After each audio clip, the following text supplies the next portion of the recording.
What's some advice you want to give on just for anyone who might be new just to Dynasty in general and they're getting ready for their rookie drafts?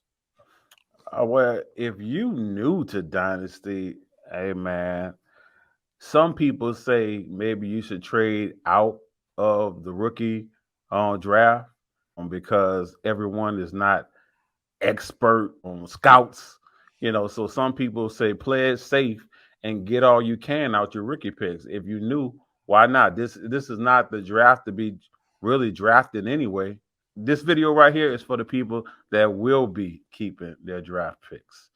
And if you're going to keep your draft picks, one thing that I always do, I always in the off season, since I studied the rookies, I try to find a breaking point before it catches up with the rest of everyone. So, you find all the pretty much the tier one players that's going to be valuable.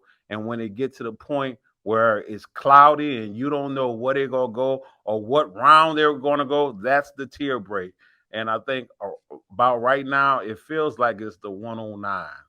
And I was just telling Hustler, it really depends on where, who the Steelers choose. Because if Malik Willis goes to the Steelers, and, we're hearing a lot of rumors that the coach loves Malik Willis.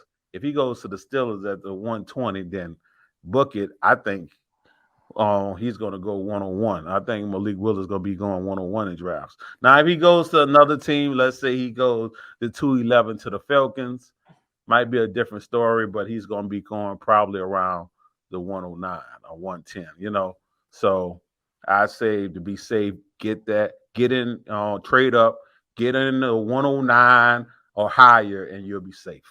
And last year, it was QB crazy in the first round. Obviously, if it's a super flex. Last year, there was 5 QBs that came out who, we were drafting, expecting to at least play in their first year.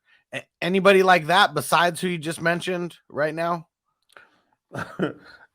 This is a totally different class than last year. Last year, there was a lot of people that names have been in the works for years that have been waiting to get drafted in an NFL. This year, it's blah. It's blah. It's a lot of blah. Kenny Pickett probably be the first quarterback off the board. Then Matt Corral, and then probably Willis. The other quarterbacks may not even go in the first round. They may all go in the second round. Not sure. It's all in the air, but it's not a whole lot of talent in this class.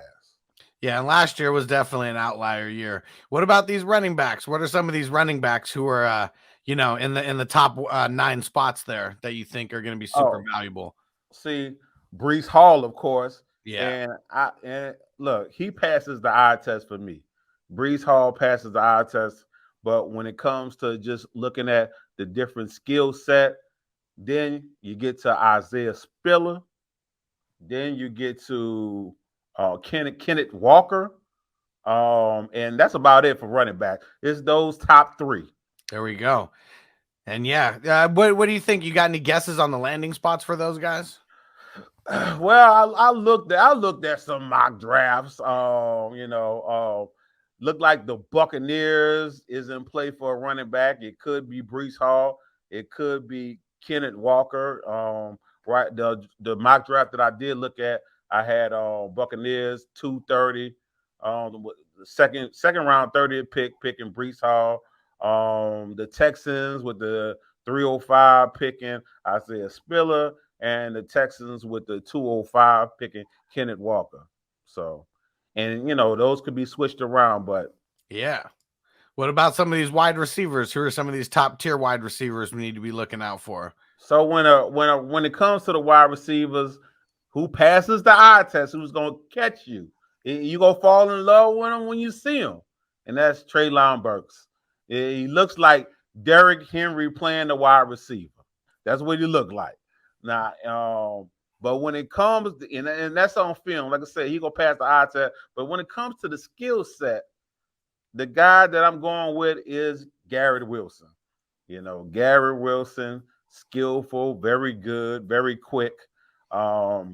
You got Drake London in there and Chris Olave. Also, Jameson Wilson. I don't Jameson Williams. I don't know because of the injury. I Yeah. guess it depends on the draft capital and who picks him. Because of that injury, that's the only thing I feel some type of way about. And take a guess for those top 2 wide receivers. Where do you think their landing spots are going to be?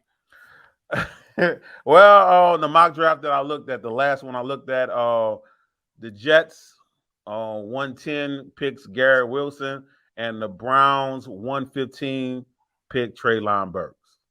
Okay. So that's gonna knock the excitement out of them people that love Treylon Burks, because I didn't see him mock draft to the Browns and to the Eagles, and both situations you like, oh damn. It's kind of like the people felt how you felt about Bateman last year. It's like you was excited about Bateman until he got drafted by the Ravens. Yep. Didn't do nothing. Well, he did not live up to expectations. We'll say that much. Only place where you would see a tight end maybe going in the first round is in a tight end Premium League. Trey McBride is the best tight end out this class, hands down for me. All right. Well, anything else to add? We're just going to keep this as a quick hitter. That's it, man. Said as usual, people get excited this time of year, and of course, this time of year is for the degenerates. It's for the junkies, the fantasy junkies, because all the redraft people are enjoying waiting for the Super Bowl while we still in this, keeping it going. And we're going to be bringing you more Dynasty every single week. Me and my homie, That Fantasy Dude, we're bringing it to you. So we'll see you next video. Peace out.